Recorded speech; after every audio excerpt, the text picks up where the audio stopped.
आदर, कौतुक, आत्मीयता, कुतूहल. आपण जिच्यावर प्रेम करतो त्या व्यक्तीचं प्रेम अपंगत्व हे त्या व्यक्तीचं प्रेम अपंगत्व हे शारीरिकच असतं ही चुकीची कल्पना. अपंगत्व हे बौद्धिक, भावनिक, आर्थिक अशा अनेक प्रकारांचं असू शकतं. अमृताचं प्रेम हे इम्रोजच्या दृष्टीनं अपंग, कारण तिचा जीव जडला होता साहिर या प्रतिभावान साहित्यिकावर. इम्रोजवर प्रेम करण्याची क्षमता पांगळी होती, त्या अर्थानं तिचं प्रेम अपंग होतं. हे तिचं अपंगत्व त्यांच्या नात्याला कधीच ग्रहण लावू शकलं नाही. परताव्याची अपेक्षा न करणारे, बिनशर्ती, निरपेक्ष, स्वतःच्या प्रेमाबद्दल इतका आत्मविश्वास, कुठलीच असुरक्षितता नसलेलं, सतत तिच्यावर प्रेमाचा वर्षाव करणारं एक अद्वितीय अलौकिक प्रेम. असं प्रेम खरंच असू शकतं का, ही शंका सदैव मनात घर करून होती. मग मनाची समजूत घालण्यासाठी तो जरा विक्षिप्त असावा, थोडा सरकलेला असेल, प्रेम या कल्पनेच्या प्रेमात असेल, असे अनेक तर्कवितर्क. परवा एका पेशंटचा अपॉइंटमेंट घेण्यासाठी फोन आला. मी त्याच्या बायकोचं ऑपरेशन 12 वर्षांपूर्वी केलं होतं. मणक्याची गाठ होती, तिला परत दाखवायचं होतं. मला आठवत नव्हती ती केस. मी त्याला सकाळची अपॉइंटमेंट दिली. दिलेल्या वेळी मी हॉस्पिटलला निघालो होतो की फोन आला हॉस्पिटलमधून, तुमची पेशंट येऊन थांबली. मी पोचलो आणि केबिनमध्ये शिरताना ती दिसली. खुर्चीवर बसली होती. तिच्या प्रसन्न चेहऱ्यावर आनंदी हास्य उमललं. मी त्यांना आत बोलावलं. चेहरा ओळखीचा होता. मग एकदम तिचं टोपण नाव आठवलं, पालथी मावशी. आणि मग सगळी केस स्पष्ट आठवली.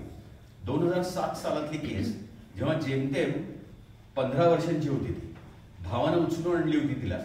पायावर बऱ्यापैकी खोल जखमा होत्या. तिच्या चेहऱ्यावर उदासीनता होती. जन्मली तेव्हाच पाठीवर माकड हाडावरील भागात गाठ होती. आता हे लायपोमॅनिक असतील. सार्वजनिक रुग्णालयामध्ये गाठीचं ऑपरेशन केलं. नंतर वय वाढायला लागल्यानंतर 5 वर्षाची झाल्यावर पावलं दुखायला लागली आणि लंगडत चालायला लागली. तो त्रास वाढत वाढत इतक्या स्तरावर गेला की आता 15 वर्षांची होईपर्यंत पायावर जखमा, लघवी, शौचावर गेलेलं नियंत्रण, पाय निर्जीव वाढलेले आणि हातावर भार देऊन रांगत घरीच वावरायची. एमआरआय केला तेव्हा निदान झालं आणि माझ्या हॉस्पिटलला पाठवून दिली. खूपच केविलवाणी परिस्थिती, आर्थिकदृष्ट्या खूपच दुर्बल. मी एमआरआय बघितला आणि मला लक्षात आलं की तिचा मज्जारज्जू पूर्वीच्या ऑपरेशन केलेल्या गाठीच्या ठिकाणी चिकटला होता आणि त्यामधून निघणाऱ्या नसांवर ताण पडल्यामुळे नसा काम करत नव्हत्या. ऑपरेशन करायचं ठरलं आणि 5 तास झगडून त्या नसा मोकळ्या करून त्या स्पायनल कॉर्डला सोडवलं. मणक्याभोवती वाहणाऱ्या CSF हे पाठीतून लीक होऊ नये म्हणून पोस्ट ऑप तिला 3 आठवडे पालथं झोपायला लागलं. तिला चेष्टेत राऊंडवर कशी आमची पालथी मावशी असं विचारायचो. ती हसत हसत उत्तर द्यायची आणि कधीच तिनं तोंड वाकडं केलं नाही. कालांतरानं तिचे टाके काढून तिला घरी पाठवली. कॅफेटर होता आणि पायाच्या जखमा थोड्या भरू लागल्या होत्या.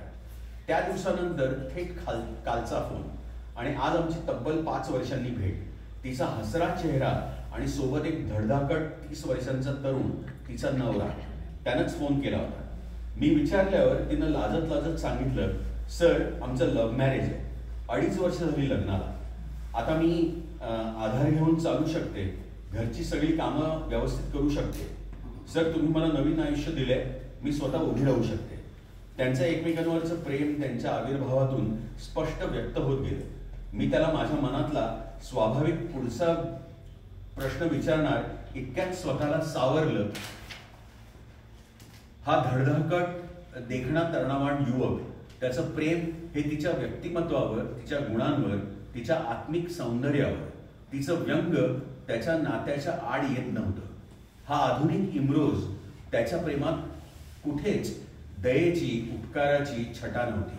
मला जाणवलं की मी जरी माझी शंका त्याला विचारली असती तरी त्याच्या उत्तराचा अर्थ समजणे इतकी प्रगल्भता माझ्याच जवळ नव्हती. अपंगत्व हे दृष्टीचं असतं, दृष्टिकोनाचं असतं.